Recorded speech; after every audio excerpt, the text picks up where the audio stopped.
Good morning students, मैं Shailesh Kumar Yadav sunshine senior secondary school Jakhaniya Ghazipur से।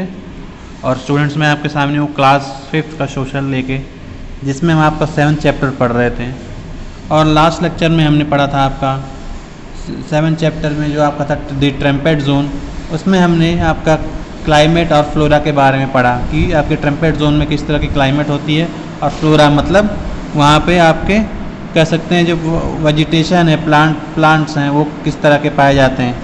अब बात करते हैं हम फौना की। फौना मतलब आपका हो गया एनिमल्स। ठीक, देखिए क्या इसमें कह रहा है, temperate zone, temperate grasslands are home of to a large number of animals. यानी टेम्परेट जोन जो है ये बहुत लार्ज नंबर ऑफ एनिमल्स का होम है, यानी बहुत सारे एनिमल्स का घर है।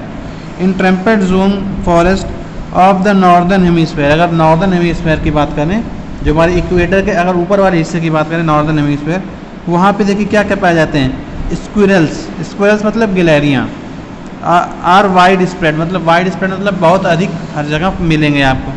And some of the large animals are bison, जैसे कि बिसन। ठीक, ये आपके क्या कह सकते हैं, थोड़ा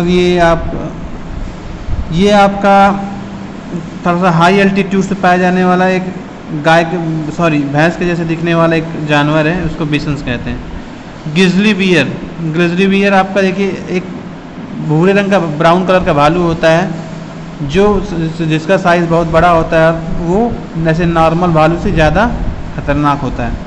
रैटल स्नेक एक तरह का सांप है। बैड ब्लेड ईगल मतलब चील हो गया आपका। हॉक मतलब बाज। और लार्क एक टाइप का पक्षी है जिसे भरत पक्षी कहते हैं, ये भी आपके नॉर्दर्न हेमिस्फेयर में पाया जाता है। अब देखिए, अब बात करते हैं हम साउदर्न हेमिस्फेयर की। In the southern hemisphere llamas and anacondas are found. देखिए लाम्स आपका देखिए आपका ये एक तरह के एनिमल हैं जो आपके साउदर्न हेमिस्फेयर में पाए जाते हैं। एंड एनाकोंडास आर फाउंड, और जो एनाकोंडा जैसे बड़े बड़े सांप भी इस एरिया में पाए जाते हैं। The ostrich and the largest living species of bird, जो ऑस्ट्रिच है वो हमारी कह सकते हैं चिड़ियों की सबसे बड़ी प्रजाति है जिसका साइज बहुत बड़ा है, वो भी यहाँ पे इस found in scrub land of the southern Africa.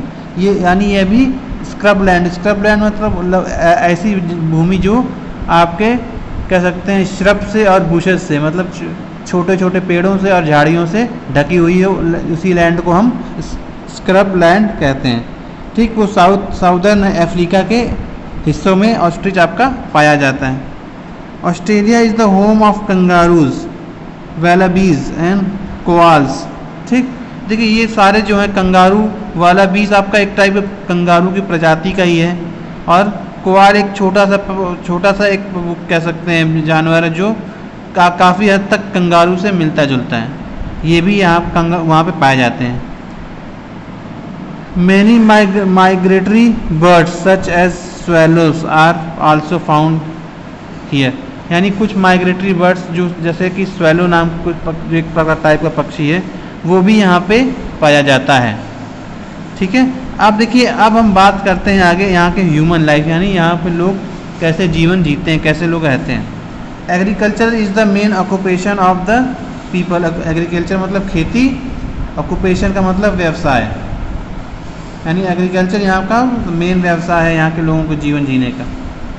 It's favourable climate and uninterrupted plains is suited for extensive farming, यानी यहाँ की जो क्लाइमेट है और यहाँ की जो ज़मीन है, जो प्लेन्स हैं, वो बहुत ही सूटेड है, मतलब बहुत ही अनुकूल हैं फॉर एक्सटेंसिव फार्मिंग, मतलब बहुत बड़े स्तर पे खेती करने के लिए।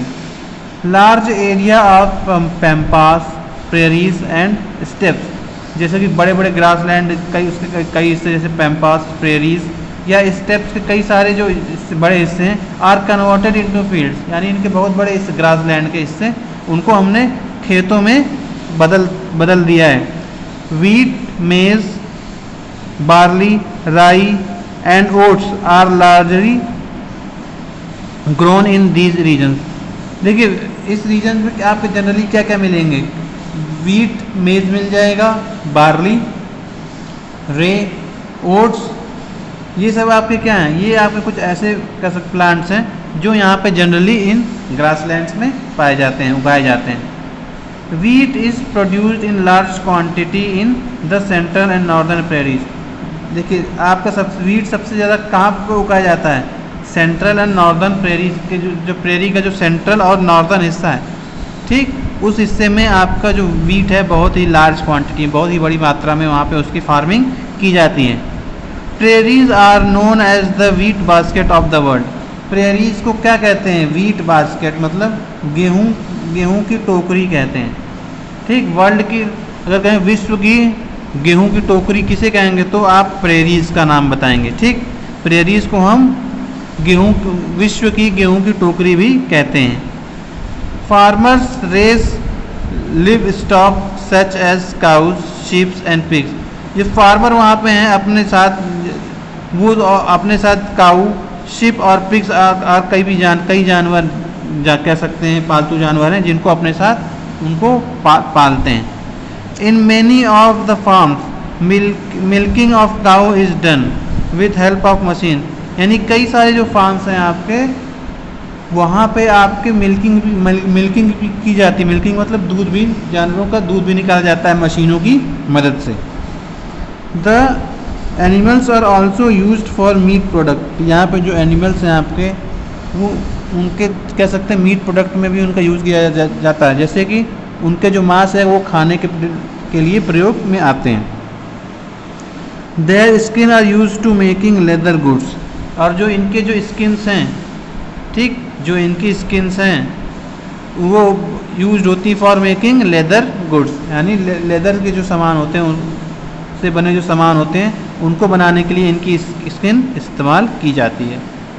इन the grass land special grasses such as alpha and clover are grown for the animals. जैसे कि आप ग्रास लैंड में जानते हैं कुछ घासें हैं, जैसे अल्फा ग्रास फर्स्ट टाइप, ये ऊपर से फर्स्ट फिगर में देखें, और क्लोवर ग्रास। ये आपके दो टाइप की ग्रासेस हैं जो आपके इन ग्रास लैंड्स में जनरली पाई जाती हैं जानवरों को खिलाने के लिए, ठीक है।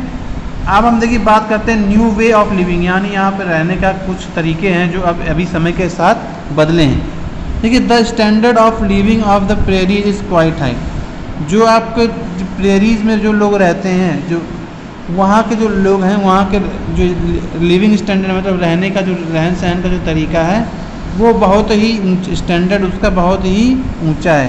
क्वाइट हाई मतलब बहुत ही ऊंचा है, यानी वो लोग उनके पास पैसे हैं, अच्छे घर हैं, अच्छी फार्मिंग है, अच्छी फैसिलिटीज़ हैं, ज़्यादा खेत हैं, तो इससे क्या होगा, इससे उनका लिविंग स्टैंडर्ड भी बहुत ही हाई हो जाता है।